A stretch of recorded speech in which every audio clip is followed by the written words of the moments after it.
Assalamualaikum warahmatullahi wabarakatuh.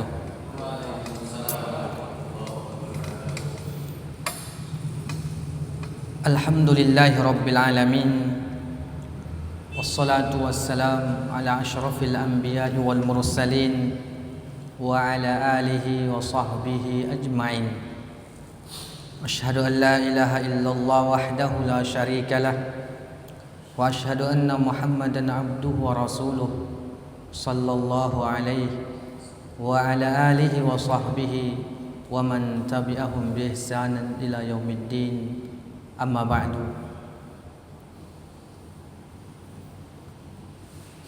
Ma'asyiral muslimin wal muslimat rahimani wa rahimakumullah. Alhamdulillah, pujian dan sanjungan hanyalah milik Allah, Zat yang maha hidup, Zat yang tidak pernah mengantuk ataupun tidur. Kemudian kita juga tidak lupa untuk senantiasa menyampaikan salam hormat kita kepada baginda Rasul Muhammad sallallahu alaihi wasallam dengan memperbanyak salawat kepada beliau, karena nantinya kita membutuhkan syafaat baginda Rasul Muhammad sallallahu alaihi wasallam di akhirat kelak. Kaum muslimin dan muslimat rahimani wa rahimakumullah. Kita akan melanjutkan pembahasan kita dalam kitab Mukhtasar Al-Kalam ala Bulughil Maram karya Syekh Faisal Ibnu Abdul Aziz. Kita masih pada kitab Taharah, kitab tentang taharah, namun kita memasuki pada bab nawaqidil wudu, bab-bab tentang pembatal-pembatal wudu. Dan kemarin kita sudah sedikit membahas beberapa hadis yang berkaitan tentang pembatal-pembatal wudu, yang mana pembatal-pembatal tersebut telah kita selesaikan hadis-hadisnya. Maka pada malam yang berbahagia ini kita akan melanjutkan hadis yang ke-72. Wa an Aisyah radhiyallahu anha, dari ibunda kita Aisyah radhiyallahu anha, ia berkata, qalat, kana Rasulullah sallallahu alaihi wasallam yadhkurullaha ala kulli ahyanih, bahwasanya baginda Rasul Muhammad sallallahu alaihi wasallam itu kebiasaannya berzikir kepada Allah, mengingat Allah pada setiap keadaan, setiap saat. Tarikan napas baginda Rasul sallallahu alaihi wasallam beliau gunakan untuk mengingat Allah, untuk berzikir kepada Allah tabaraka wa ta'ala. Rawahu Muslim wa allaqahu al-Bukhari. Kemudian al-Imam Bukhari mentaklik hadis tersebut. Fihi istihbabu zikrillahi ala kulli halin mutahhiran aw ghairihi. Pada hadis yang telah kita sebutkan tadi, ada sebuah anjuran untuk kita agar memperbanyak zikir kepada Allah tabaraka wa ta'ala pada setiap keadaan kita, baik keadaannya sedang bersuci, sedang suci, ataupun dalam keadaan berhadas, baik hadas besar ataupun hadas kecil. Dan kita juga telah mengetahui bahwa para ulama mengatakan ibadah yang nantinya akan kita lakukan di surga adalah zikrullah, yaitu berzikir kepada Allah, mengingat Allah, memuji Allah, menyanjung Allah. Jadi amalan ini akan kita lakukan walaupun kita sudah di surga. Sedangkan amalan salat, puasa, zakat tidak lagi. Tapi zikir ini adalah amalan yang sangat-sangat dahsyat. Bahkan di riwayat yang lain disebutkan ada seorang sahabat Rasul sallallahu alaihi wasallam datang dan mengadu kepada Rasul, "Ya Rasulullah, inna syara'i'al Islam qad kasurat alaina." Wahai Rasulullah, sesungguhnya syariat Islam ini begitu banyak. Kita tahu rukun Islam aja 5 yang wajib, lagi sunnahnya. Kemudian beliau mengatakan, "Fababun natamassaku biha." Ya Rasul, tunjukkanlah satu bab Ketika bab itu engkau tunjukkan, kami akan berpegang teguh kepadanya, kami akan mengamalkannya untuk melakukan ibadah tersebut. Karena begitu banyaknya ibadah-ibadah yang Allah perintahkan kepada kita, maka sahabat ini pun meminta kepada Rasul agar Rasulullah memberikan sebuah amalan bab ibadah yang ia akan melakukannya. Maka Rasul sallallahu alaihi wasallam pun mengatakan, la yazalu lisanuka radban min zikrillah. Hendaklah senantiasa lisanmu basah dengan mengingat Allah, berzikir kepada Allah tabaraka wa taala. Karena apabila seorang hamba rajin berzikir, mengingat Allah, maka hatinya itu akan hidup. Di dalam riwayat yang lain Rasul sallallahu alaihi wasallam mengatakan, masalul ladzi yazkurullah wal ladzi la yazkurullah masalul hayy wal mayyit. Perumpamaan orang yang senantiasa mengingat Allah dan orang yang tidak berzikir kepada Allah, umpamanya seperti orang yang hidup dan yang mati. Ternyata jauh perbedaannya. Maka ketika ada seorang hamba yang ketika kita memberikan nasihat kepadanya, ia tak menerima, ada kemungkinan benih-benih hatinya sudah mati. Ada kemungkinan hatinya itu sudah tandus karena tak menerima daripada nasihat yang disampaikan oleh saudaranya dan yang lain sebagainya. Maka di sini kita paham bahwasanya orang-orang yang senantiasa berzikir kepada Allah, mereka adalah hati-hati yang senantiasa hidup. Dan biasanya orang-orang yang senantiasa berzikir kepada Allah ini hidupnya tenang, tentram, dari jiwanya, wajahnya nampak dewasa. Adapun permasalahan ini itu dan sebagainya, ia biasa saja, slow tapi pasti. Kemudian dilanjutkan, wa yadkhulu fi dzalika tilawatil Qur'an ma lam yakun junuban, dan masuk juga di dalam hadis tersebut membaca Al-Qur'an bagi orang yang tidak junub. Makna daripada zikrullah itu baca Quran juga disebut juga zikrullah, mengingat Allah, berzikir kepada Allah. Dan ada juga lapas-lapas ataupun doa-doa yang juga dikatakan juga zikir kepada Allah. Jadi konteks daripada zikrullah, berzikir kepada Allah itu memang ada bacaan-bacaan khusus seperti subhanallah, alhamdulillah, la ilaha illallah, Allahu akbar, la haula wala quwata illa billah. Kemudian ada lagi yang disebut dengan zikir kepada Allah itu diantaranya membaca Al-Quran. Ketika kita membaca ayat-ayat Allah itu sama juga kita telah berzikir mengingat Allah tabaraka wa ta'ala. Kemudian yang dikatakan juga zikir kepada Allah adalah doa-doa yang kita ucapkan. Tatkala kita ingin masuk masjid, kita berdoa, doa masuk masjid, itu namanya juga zikir. Dan tatkala kita juga keluar dari masjid Allah dengan membaca doa, itu juga zikir kepada Allah. Maka di antara yang harus kita ajarkan kepada anak-anak kita adalah doa-doa harian. Dengan doa-doa ini mereka mengingat Allah tabaraka wa ta'ala. Ketika hendak makan baca doa, selesai makan baca doa, ketika mau keluar rumah baca doa dan yang lain sebagainya. Mudah-mudahan kita sebagai orang tua mampu mengajarkan anak-anak kita dengan doa-doa harian kepada anak-anak kita. Dah dengan doa-doa tersebut sudah secara otomatis mereka mengingat Allah, berzikir kepada Allah tabaraka wa ta'ala. Ketika hendak makan mereka pun ingat kepada Allah. Dan mereka tidak seperti hewan ataupun orang-orang yang non-Islam. Wal muradu bi kulli ahyanihi mu'zamuha la halatal ghaid wal bul wal jima'. Dan yang dimaksud dengan setiap keadaan di setiap saat. Ibunda kita Aisyah radhiyallahu anha mengabarkan kepada kita bahwa Nabi itu kebiasaannya disebutkan mu'zamuha, sebagian besar waktunya, kebanyakan waktu Rasul itu memang mengingat Allah, berzikir kepada Allah tabaraka wa ta'ala. la halatal ghaid wal baul wal jima'. Tidak hanya ketika buang air besar, air kecil ataupun sedang berhubungan badan. Maknanya apa?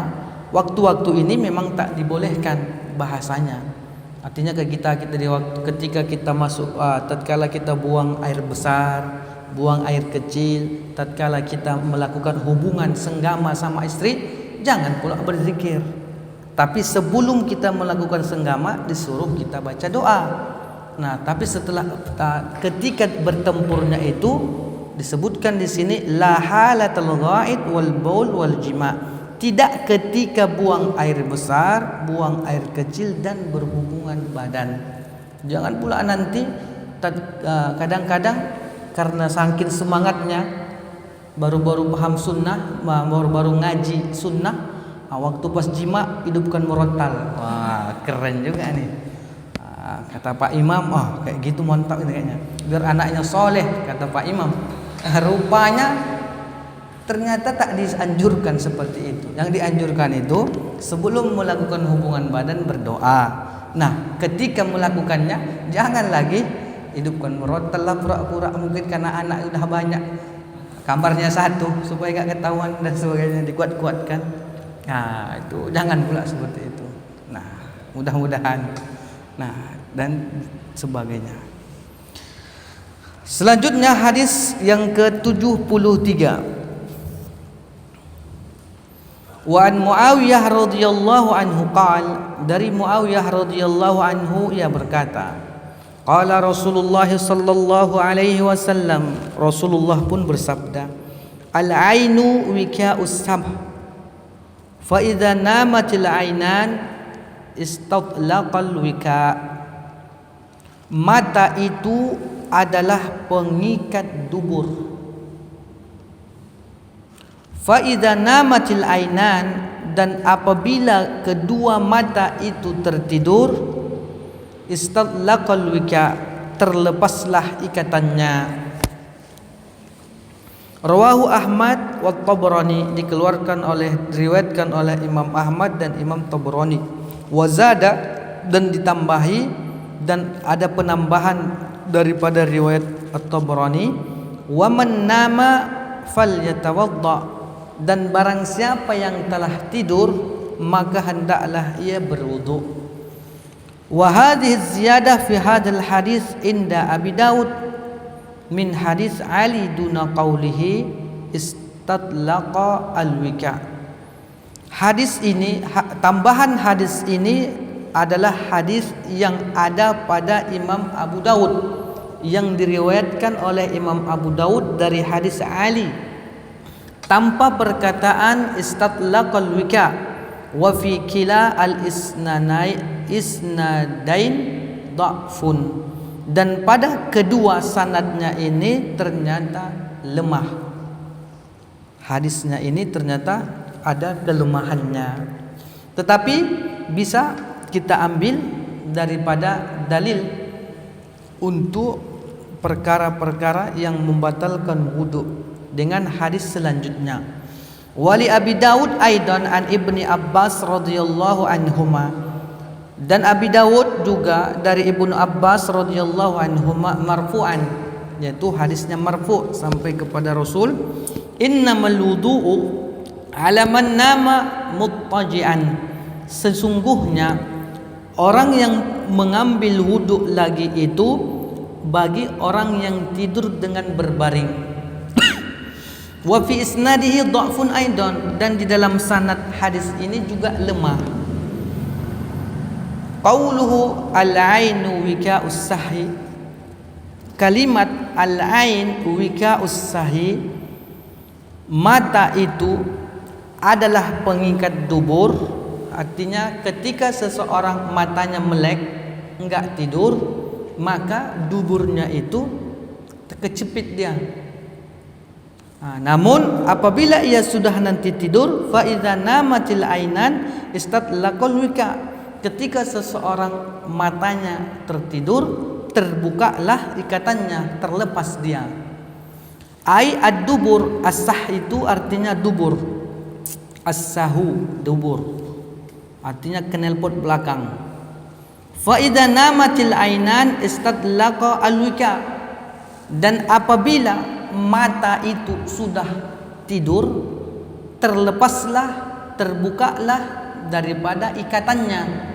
Maka kita nggak tahu nanti ketika tidur, entah keluar apa dari dubur kita pun nggak tahu, entah cacing, entah angin dan lain sebagainya. Fihi dalilun, di dalam hadis ini ada sebuah dalil ala anna nauma mustaghriq yang qudul wudu, bahwa tidur dengan lelap itu membatalkan wudu. Walihada qal, maka dengan inilah disebutkan wa man nama falyatawadda, dan barang siapa yang tidur hendaklah ia berwudu. Wal jam'u baina ma taqaddama wa baina qawlihi innamal wudu'u 'ala man nama muttaji'an annahu kharraja 'alal aghlab, dan menggabungkan hadis antara hadis yang telah berlalu dan hadis yang bunyinya sesungguhnya wudu itu bagi orang yang tidur dalam keadaan berbaring. Annahu kharraja 'alal aghlab, hukum ini berlaku untuk kejadian yang sering terjadi. Memang pada dasarnya orang-orang yang tidur dalam keadaan berbaring ini mudah ia mengeluarkan angin atau kita sebut kentut. Nah, sedangkan orang yang tidurnya itu duduk, itu agak sulit keluar anginnya karena ia masih kecepit dan yang lainnya. Fa innal ghaliba 'ala man arada an-nauma al-ittija' wallahu a'lam, dan sesungguhnya kebiasaan orang-orang yang hendak tidur secara berbaring itu wallahu a'lam, Allah lah yang maha mengetahui. Karena apa maknanya? Kebiasaan orang yang tidurnya berbaring mudahlah keluar angin. Maka ada di sini zon, sangkaan kita. Karena biasanya orang-orang yang tidur berbaring itu kan dia juga mudah ngorok, kemudian keluar angin. Nah, kalau dia tidur nggak taunya juga, kita yang hidup nih, kita yang sampingnya kadang bunyi dia kan, kita pun nggak tahu. Dia pun nggak tahu, nggak sadar. Nah, kebiasaannya seperti itu gitu loh. Kebiasaannya orang-orang yang tidur dalam keadaan berbaring, ia akan mengeluarkan angin. Maka dalam hadis yang lain dikatakan wa man nama falyatawadda, dan barang siapa yang tidur hendaklah berwudu. Maka disebutkan di sini bahwa orang yang tidur dengan lelap maka ini membatalkan wudu. Tapi tidak disebutkan di sini apakah ia tidurnya duduk atau berbaring. Secara umum kaedahnya disebutkan bahwa tidur yang lelap, baik dia sedang duduk atau berbaring, maka membatalkan wudu. Tapi ada sebahagian ulama nanti mengatakan membedakannya, karena hadisnya ada beberapa hadis yang telah disebutkan. Orang yang tidurnya berbaring batal wudunya. Kemudian kebalikannya, orang yang tidurnya duduk enggak batal wudunya. Nah, maka disebutkanlah di sini wal jam'u baina ma taqaddam, menggabungkan hadis-hadis yang telah berlalu dan sekarang yang disebutkan dalam kalimat sesungguhnya wudu itu bagi orang yang tidur berbaring. Memang kebiasaannya orang yang tidur berbaring sudah tentu lelap, dan orang yang tidurnya berbaring sudah tentu anginnya mudah keluar. Itu dia maknanya. Kalau kita tidurnya masih tidur duduk kayak tidur patung ayam, kejut juga kita. Jadi enggak serius dia. Kalau udah serius itu dia berbaring, dia udah bunyi nanti dia katanya. Wallahu a'lam bissawab. Jadi selanjutnya wa an Anas ibn Malik radhiyallahu anhu, dari Anas bin Malik radhiyallahu anhu, anna Nabiy sallallahu alaihi wasallam, bahwasanya Nabi sallallahu alaihi wasallam ihtajama wa shalla wa lam yatawadda. Rasul ihtajama, pernah berbekam, wa shalla, dan langsung salat. Habis berbekam langsung salat, wa lam yatawadda, dan tidak mengambil wudu. Akhrajahu ad-Daruqutni wa bayyanahu, dikeluarkan oleh Daruqutni dan ia menerangkan hadis ini dengan hadisnya lemah juga.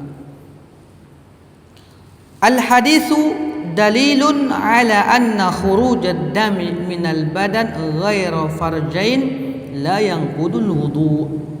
Hadis ini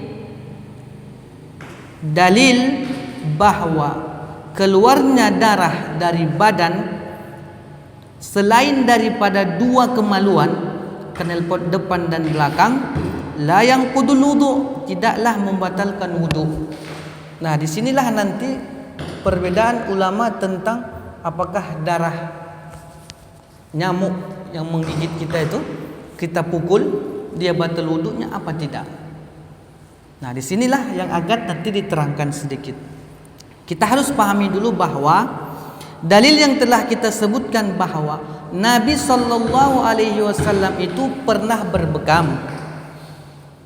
Setelah berbekam, ia langsung salat dan tanpa mengambil wudhu lagi.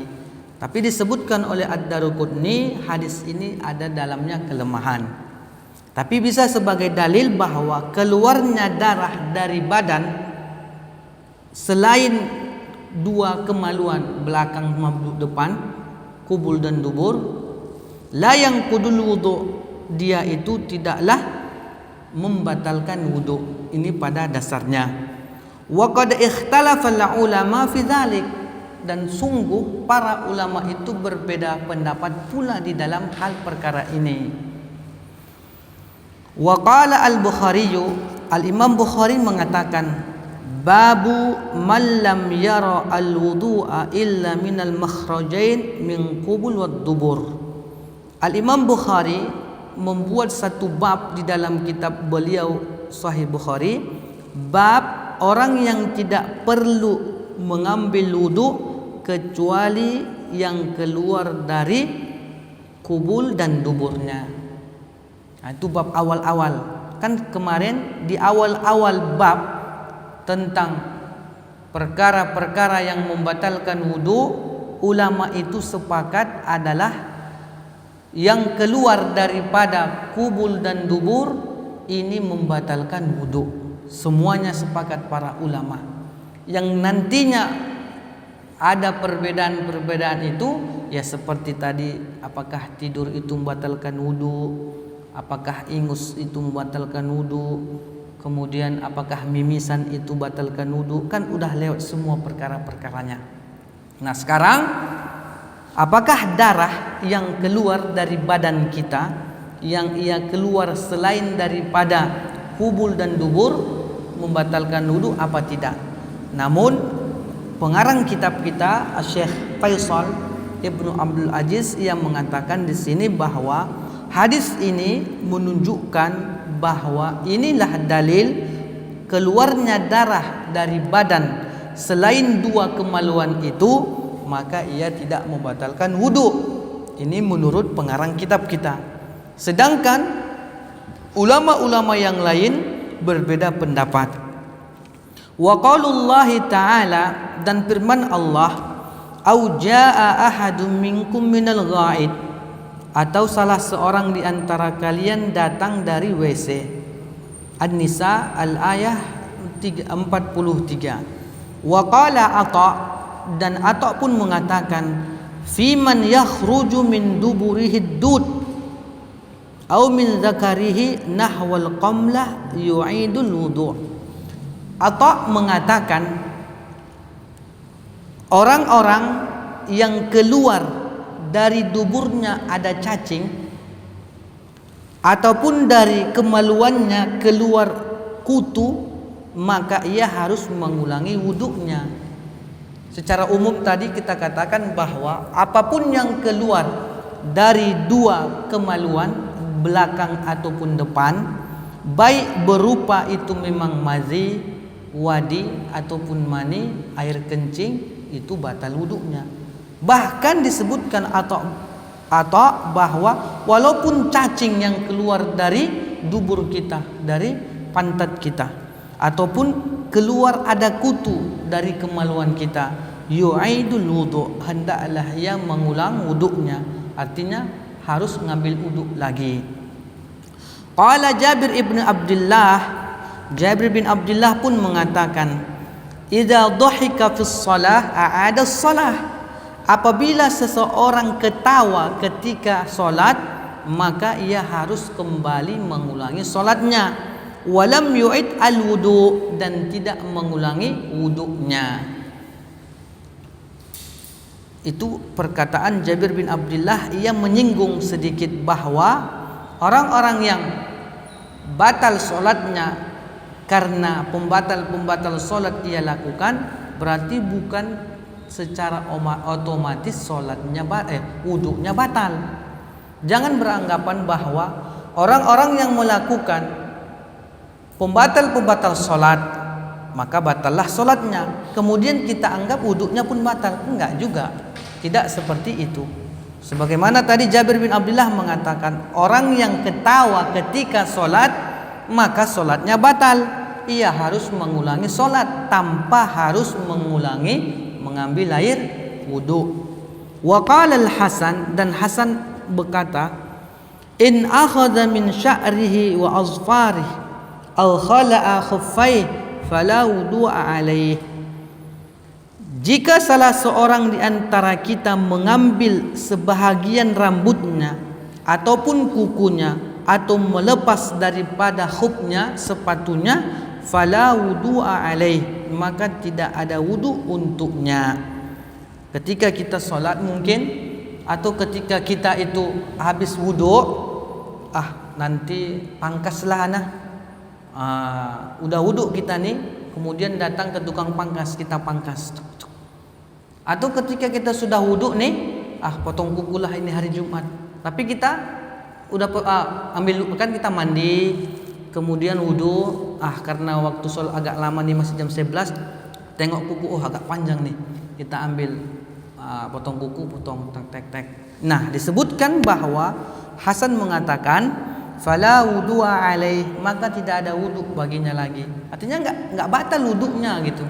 Ataupun tatkala kita memakai khuf, bab kemarin tentang memakai sepatu atau khuf, ternyata ketika kita memakai sepatu itu kemudian kita lepas lagi, wudu kita enggak batal, cuma enggak lagi bisa kita melakukan mengusap khuf untuk selanjutnya gitu maknanya. Nah, itu dia kemarin tentang bab al-khuf, itu dah lewat. Wa qala Abu Hurairah pun mengatakan, la wudu'a illa min hadas, tidak ada wudu kecuali bagi orang yang berhadas. Wa yuzkar an Jabir, disebutkan bahwa hal tersebut dari Jabir, anna Nabi sallallahu alaihi wasallam, Nabi kita Muhammad sallallahu alaihi wasallam itu, kana fi ghazwati dzatar riqa, farumiya rajulun bisahmin fanazafa ad-dam faraka'a wa sajada wa madha fi salatih. Bahwa Nabi sallallahu alaihi wasallam pada suatu peperangan, yaitu peperangan riqa atau terkena panah, ada seseorang terkena panah dengan anak panah, kemudian mengalirlah darah, tapi ia tetap ruku dan sujud, melanjutkan ruku dan sujudnya. Wa madha fi salatihi, dan bahkan ia melanjutkan salatnya. Maknanya apa? Bahwa pernah suatu ketika di sebuah peperangan, Rasul sallallahu alaihi wasallam ikut di perang tersebut, dan ada sahabat Rasul yang terkena panah, kemudian keluarlah darah dari, atau mengalirlah darah ketika itu ia sedang solat, sedang ruku dan sujud, bahkan melanjutkan menyelesaikan solatnya. Wa qala al-Hasan, kemudian Hasan mengatakan, mazalal muslimuna yusalluna fi jarahatihim. Orang-orang muslim masih senantiasa melakukan solat walaupun ada luka pada diri mereka.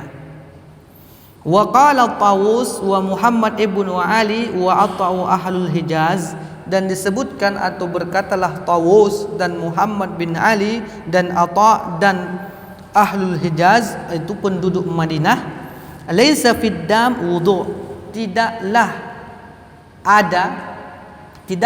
darah itu menganjurkan seseorang ngambil wudu. Wa asara ibnu Umar Basrah fa kharaja minha ad-dam wa lam yatawadda. Pernah suatu ketika Ibnu Umar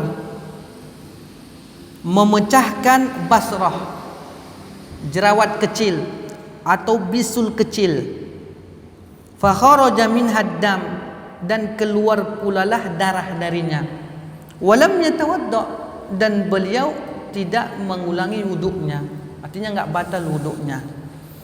Wa bazaqa ibnu Abi Aufa daman wa madha fi salatihi, dan pernah juga suatu ketika Ibnu Abi Aufa ia meludah, ternyata ludahnya itu ada darah, entah mungkin muntah darah atau keluar darah.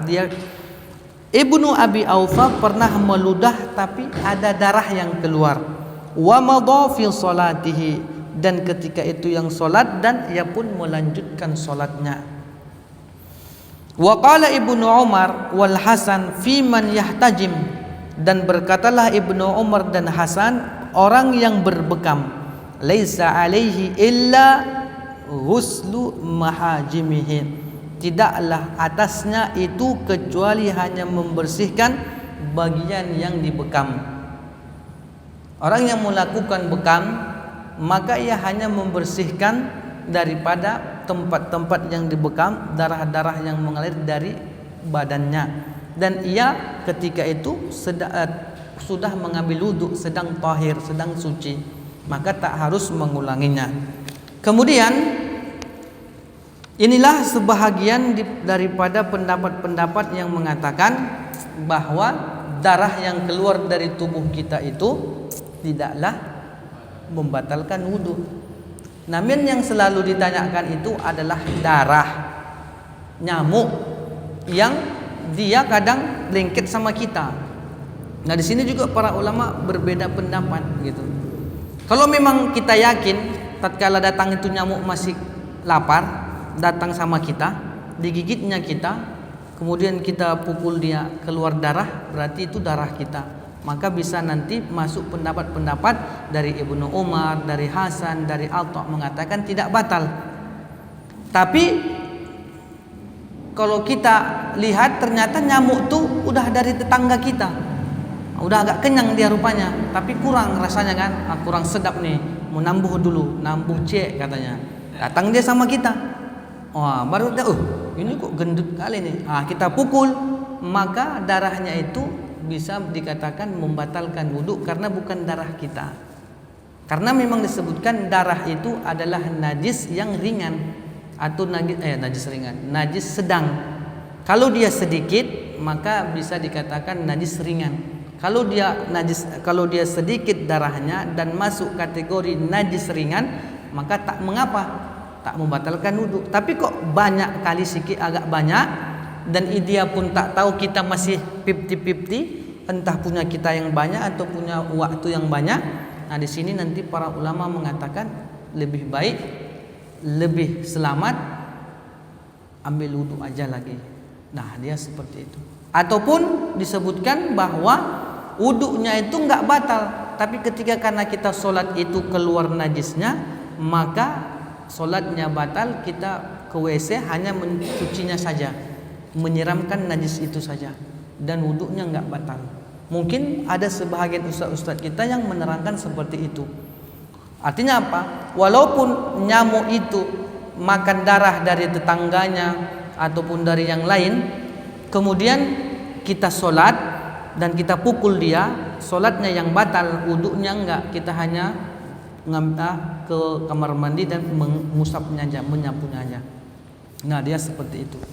Kemudian disebutkan di sini lagi ada pendapat qala al-Hafiz, yaitu Ibnu Hajar, pengarang kitab kita ini mengatakan qauluhu babu man lam yara wudu illa minal makhrajain asyara bidzalika ila khilaf man ra'a al-wudu mimma yakhruju minal badan kal qai' wal hijamah wa ghairiha.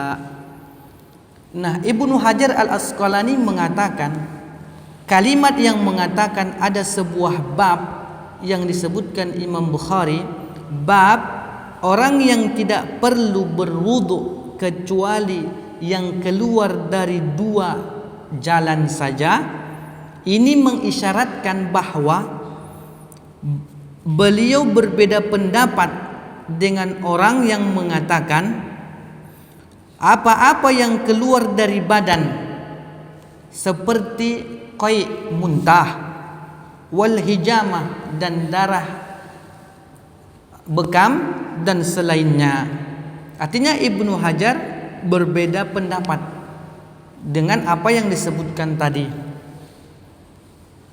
Wa yumkin ayyuqal, dan boleh jadi ia katakan inna nawaqidal wudu al-mu'tabarah tarji'u ila makhrajain. Sesungguhnya pembatal-pembatal wudu yang dianggap itu mengacu pada 2 lubang saja. Fannaum mazannah khurujul rih wa lamsul mar'ah wa massul zakar mazannat khurujil madhi intaha. Seperti kata beliau, tidur tempat persangkaan keluarnya angin, dan menyentuh wanita, memegang kemaluan, tempat persangkaan keluarnya madhi dan intaha, selesai.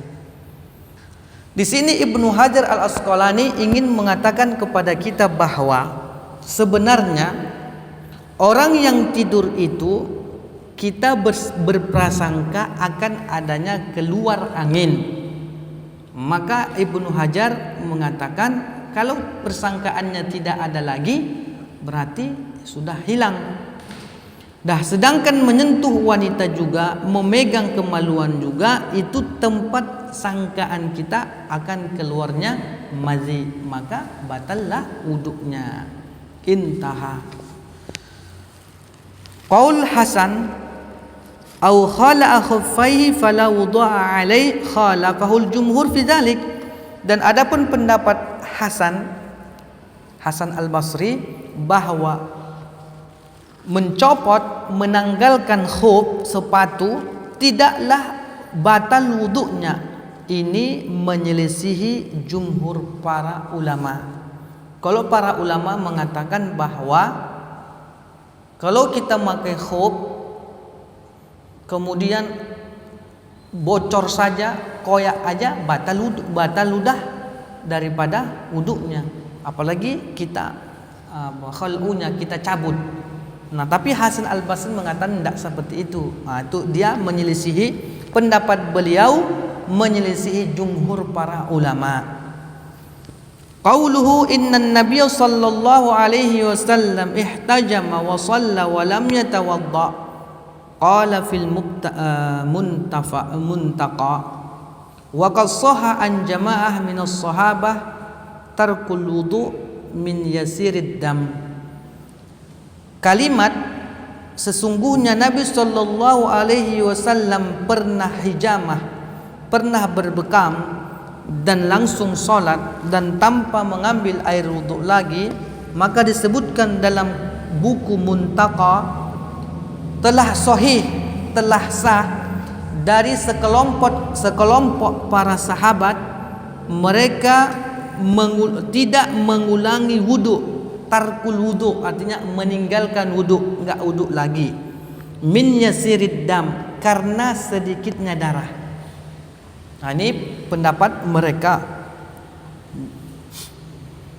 Wa yahmilu hadisu Anas wa ma qablahu ay hadisur ri'ab 'ala al-katsir al-fahish jam'an bainahuma. Kemudian kata pengarang kitab kita ini Syekh Faisal Ibnu Abdul Aziz yang mengatakan wa yahmilu hadzal hadis, hadis-hadis yang diriwayatkan daripada Anas dan apa-apa yang sebelumnya dari hadis ri'ab, yaitu hadis ri'ab tentang mimisan darah, alal katsir, darahnya atau mimisan darahnya itu banyak, al-fahish, yang keterlaluan banyak kali, jam'an bainahuma, mencampur adukan semuanya. Maknanya adalah disebutkan bahwa ada hadis-hadis yang telah kita bacakan mengatakan bahwa mimisan keluar darah dari hidung itu dia membatalkan wudu. Ini dasar mereka. Maka mereka bawakan juga lah hadis-hadis yang berkenaan darah keluar karena ditembak anak panah ataupun karena pisau dan lain sebagainya. Jadi ternyata hadis-hadis ini terjadi campur baur, maka jadi bingung. Ada satu pendapat mengatakan mimisan atau darah yang keluar dari hidung karena mimisan itu batal wudunya. Kemudian mereka mengkiaskan, kalau begitu berarti nanti orang yang kena tembak anak panah keluar darah maka batal juga. Nah, ternyata di sini ada percampuran yang mana seharusnya disebutkan bahwa sebenarnya darah yang keluar dari hidung atau mimisan kalau dia banyak kali keterlaluan banyaknya, maka disinilah baru dia batal wudu. Ini pendapat daripada pengarang kitab kita, supaya kita jangan terbawa lagi daripada hadis ri'ab tersebut. Hadis ri'ab yaitu yang mimisan, karena dalam hadis itu kan disebutkan keluar darah dari hidung baik sedikit maupun banyak batal wudu. Maka pengarang kitab menyimpulkan bahwa kalau memang dia darah mimisan itu banyak keterlaluan, itulah baru batal wudunya. Dah dia seperti itu. Kemudian juga disebutkan bahwa hadis-hadis ini ternyata banyak tercampur adukan. Jadi kita milah-milah. Maknanya apa? Di dalam hadis yang telah kita sebutkan bahwasanya Rasulullah pernah berbekam, kan berarti darahnya banyak dan dia keluarnya bukan dari hidung, dari badan. Kemudian sholat dan tanpa lagi mengambil air wudhu. Maka di sini juga bisa dikiaskan dia tentang bahwa darah yang keluar yang selain dari hidung. Kemudian ada lagi hadis yang mengatakan ada sahabat Rasul yang ketika sholat ia kena panah, kemudian bercucuran darahnya, dan hadis-hadis yang lain, dan semuanya tidaklah membatalkan dari sholatnya dan wudhu mereka. Wallahu a'lam bissawab. Kita lanjut 1, 2, 3 hadis lagi.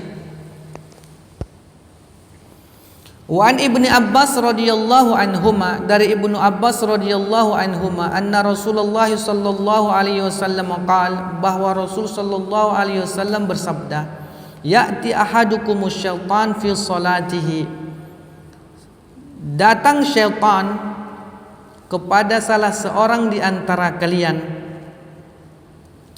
fi salatihi, di dalam salatnya, fayamfuhu fi maq'adatihi, maka syaitan itu pun meniupkan di dalam pantatnya. Fayakhayyalu ilaih, maka ia pun berkhayal kepadanya, annahu ahdatsa wa lam yuhdis, apakah ia udah berhadas atau belum. Pandai syaitan nih. Fa idza wajada dzalika, dan apabila ia mendapati merasakan yang demikian itu, fala yansarif, kata Rasul, janganlah keluar, hatta yasma'a, hingga ia mendengar sautan, suaranya, au yajidarihan, atau mencium mendapatkan bau daripada kentut tersebut. Akhrajahu Al-Bazzar, dikeluarkan oleh Al-Bazzar, wa asluhu fis sahihain, Hadis ini asalnya juga ada dalam kitab Sahihain min hadis Abdullah ibn Zaid, dari hadis Abdullah ibn Zaid.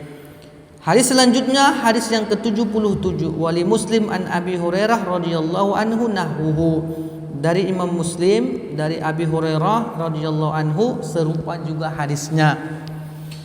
Hadis selanjutnya 78, walil Hakim an Abi Sa'id al-marfu'an, dan dari Imam Hakim, diriwayatkan oleh Imam Hakim dari Abi Sa'id secara marfu', idza jaa ahadukumus syaitan, apabila datang syaitan kepada salah seorang kalian, faqal, maka ia pun mengatakan, innaka ahdasta, kamu itu telah berhadas, kata syaitan.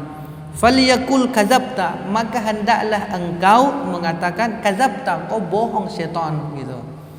Wa akhrajahu Ibnu Hibban, dan dikeluarkan oleh Ibnu Hibban bilafaz, dengan lafaz falyakul fi nafsihi, hendaklah ia mengatakannya itu dalam hatinya saja. Jangan pula nanti bingung orang. Kadzabta, maaf awak ni kan. Dalam hati saja.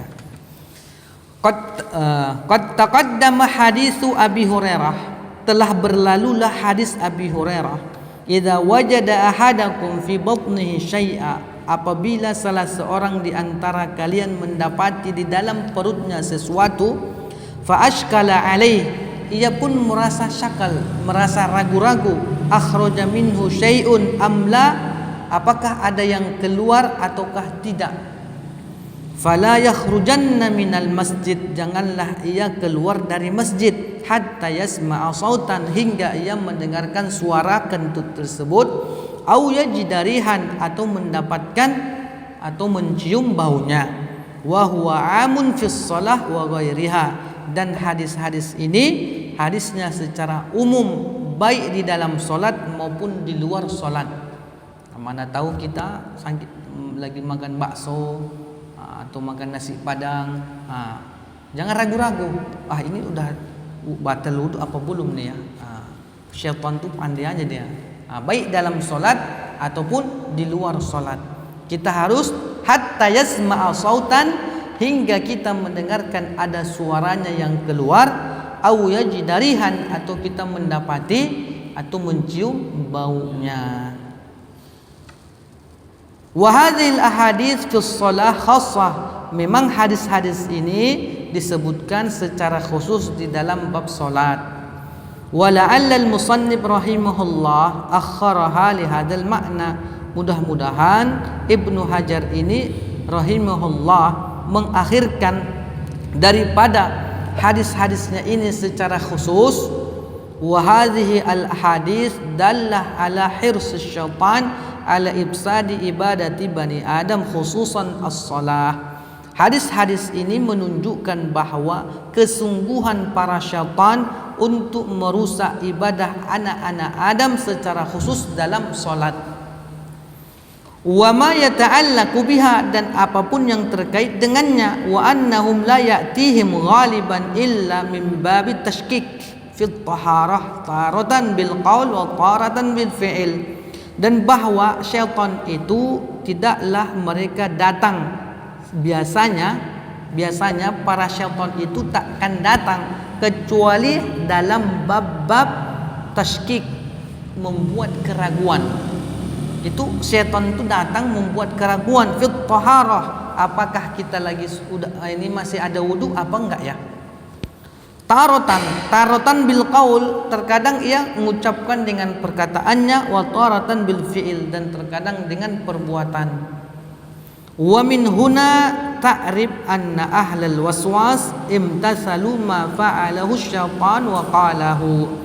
Nah, dari sini bisalah diketahui bahwa orang yang selalu merasa was-was, apakah telah melaksanakan apa yang dilakukan ini syaitan dan yang diucapkannya. Maknanya apa? Orang-orang yang selalu merasa was-was, ini udah batal wudu apa belum ya? Ini begini, ini begitu. Nah, ini adalah perlakuan syaitan. Ini adalah kerjaan syaitan. A'adzanallahu minhu wa billahi taufik. Semoga Allah melindungi kita dari syaitan dan semoga Allah memberikan taufiknya kepada kita. Wallahu a'lam bissawab. Maka selesailah kita pada bab nawaqid al-wudu, bab-bab tentang pembatal wudu. Inilah hadis-hadis yang berkaitan dengan pembatal wudu. Mudah-mudahan dengan hadis-hadis yang telah kita ketahui tadi bisa kita sampaikan dan menjadi pegangan kita dalam hal melakukan kegiatan-kegiatan. Ini batal wudu apa enggak nih? Berarti ada kemarin hadisnya, kita hafal. Kalau enggak belum ya kita usahakan. Setidaknya tahu gitu. Wallahu a'lam bishawab. Nah, mana tahu ada pertanyaan sedikit. Ayo.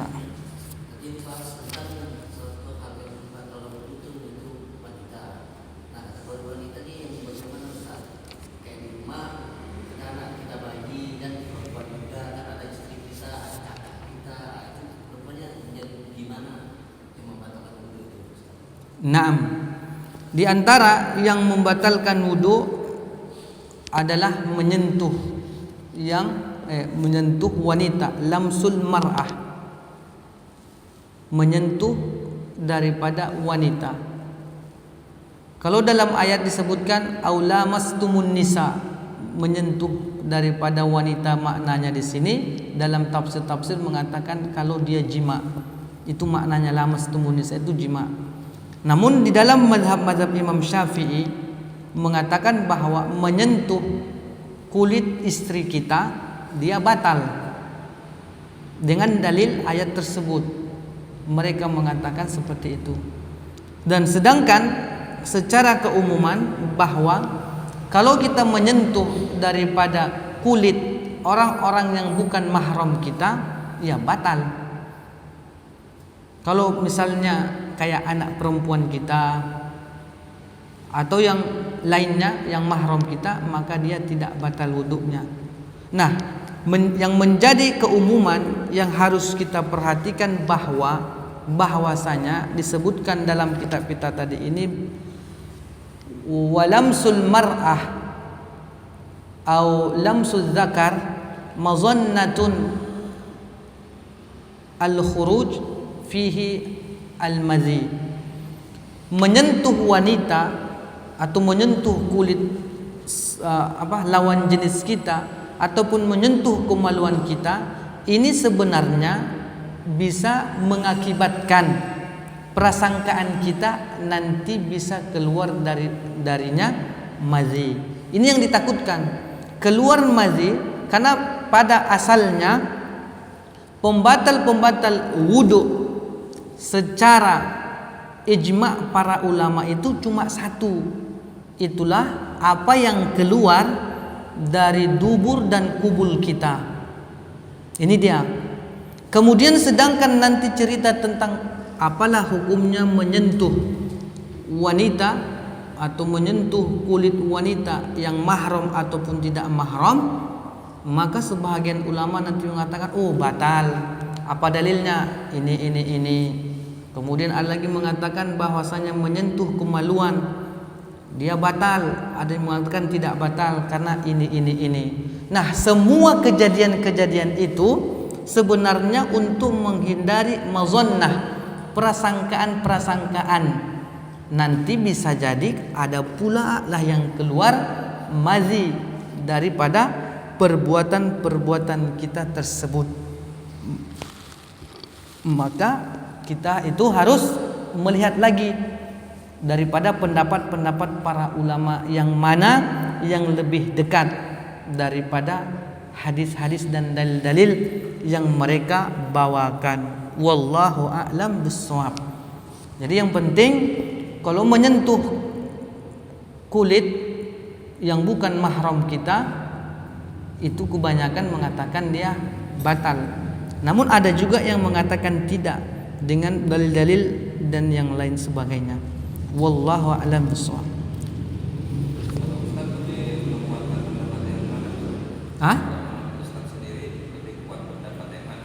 Ini anak pula.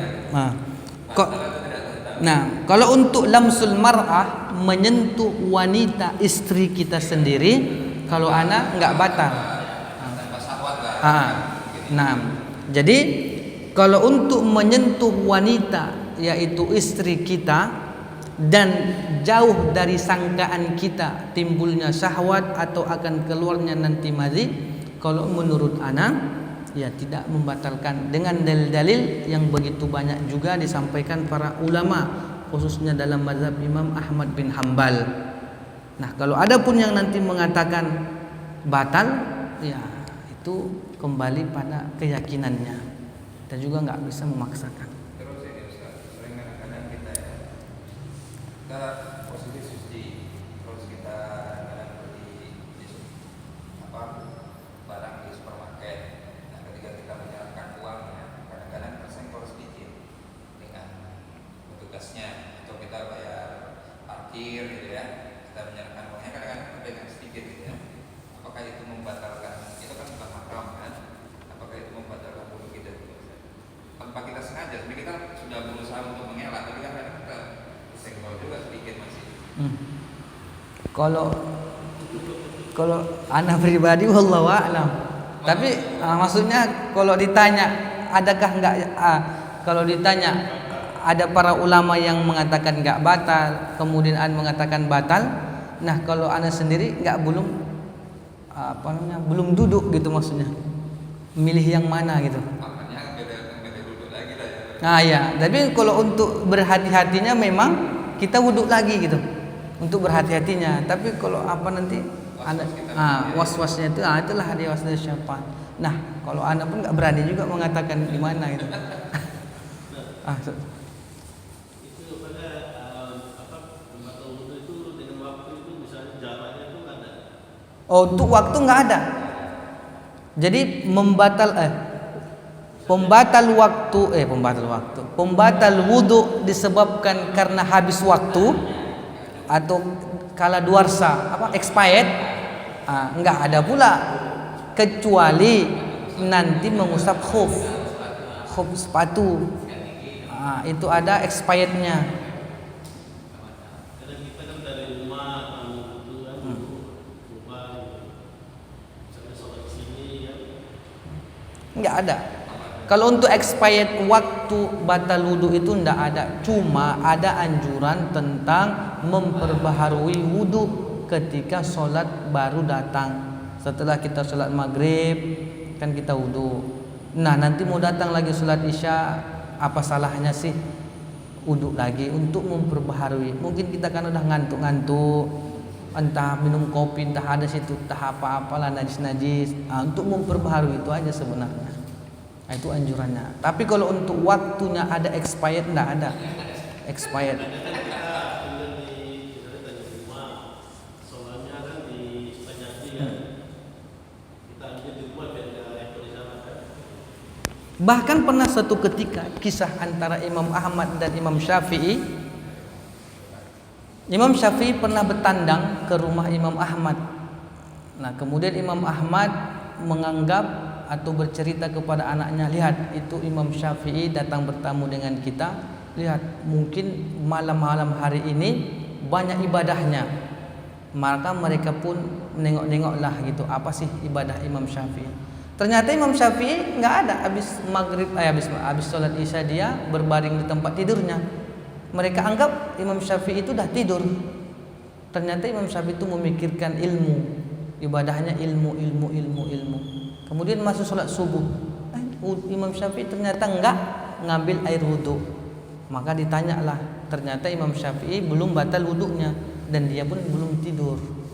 Itulah dia. Artinya kan memang kalau memang bisa kita pula seminggu enggak masalah juga. Tapi kayaknya nggak bisa karena kita buang air kecil, buang air besar, ada lagi istri di rumah.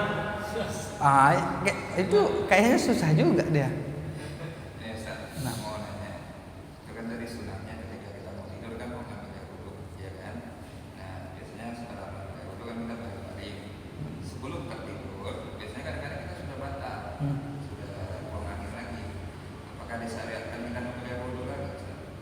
Nah, kalau untuk apanya itu memang disyariatkan lagi karena intinya itu adalah wudu itu akhirnya itu kita terlelap, nggak sadar. Itu dia maknanya. Kalau kita tentunya ambil wudhu, kemudian baring-baring dululah, kemudian udah batal wudhunya, ambil lagi. Jadi maknanya itu bahwa kita membatalkan wudhunya itu setelah lelapnya dan tidurnya. Kan memang tidur dengan lelap kan wudhu kita batal. Tapi yang membatalkannya itu nanti memang tidur itu gitu loh. Bukan perkara yang lain, misalnya entah buang angin sebelum tidur tuh, itu harus ngambil wudhu lagi dia. Kalau kita rajin, tapi biasanya setan itu datang. Udahlah, tadi wudhu aku. Dan dengan datang syubhat lagi, tidur pun aku batal juga wudhunya gitu. Itu dia. Setidaknya seperti itulah dia. Wallahu a'lam bishawab. Seperti itulah dia. Sedangkan tadi itu Pak memegang wanita-wanita yang di Indomaret itu wallahu a'lam lah. Yang penting dia untuk lebih wudhu lagi lah. Air di Indonesia pun banyak. Di negeri kita air kan banyak berlimpah lagi. Wallahu a'lam bishawab. Oke, itulah yang bisa kita sampaikan dan kita tutup dengan doa kepada Allah. Subhanakallahumma wa bihamdika asyhadu an la ilaha illa anta astaghfiruka wa atubu ilaik. Assalamualaikum warahmatullahi wabarakatuh.